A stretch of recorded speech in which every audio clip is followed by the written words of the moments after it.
Ok, ben, les choses sont dites, et moi, au-delà de cette image-là, il y a énormément de personnes qu'on choisit en fonction justement de ce qu'ils appelleraient l'intégration linguistique approximative.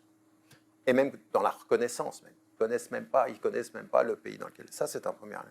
Ou alors, vous avez un discours un tout petit peu radical et fermé. C'est-à-dire que vous avez vos principes et puis vous êtes dans l'altérité permanente. C'est-à-dire, il y a mes principes et des gens qui, psychologiquement, peuvent être vraiment très sincères. C'est-à-dire, ils sont sincères par rapport à leurs principes. Mais quand vous êtes dans le débat avec la société française, ils confirment les appréhensions. C'est-à-dire, ils confirment les peurs. Leur sincérité N'empêche pas l'instrumentalisation. Ils sont Pardon. sincères, mais ils sont instrumentalisés. Exactement, ils sont instrumentalisés. Eux sont sincères, mais ils sont instrumentalisés. Et puis, vous avez ceux qui sont d'un autre côté, qui sont partis de ce que j'appelle le monologue interactif. C'est-à-dire, ils disent exactement ce qu'on a envie qu'ils disent.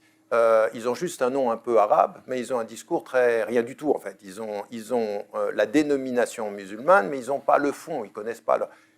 Tout ceci, ça va.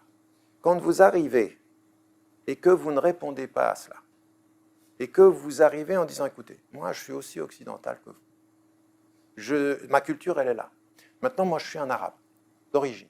D'accord? Je suis un Africain d'origine. Et il n'y a aucun moment où vous me ferez croire, où vous me ferez penser, où vous m'amènerez à supposer que mon origine est inférieure à votre être. Je n'ai rien à vous prouver d'autre que je suis l'égal de qui vous êtes. Et que vous avez la langue et que vous avez la connaissance de l'histoire, c'est-à-dire et de l'histoire factuelle, de l'histoire de la pensée, ben vous devenez extrêmement dangereux. Vous êtes l'incarnation de l'ancien sujet devenu égal citoyen et qui a sa couleur et qui est dans la diversité.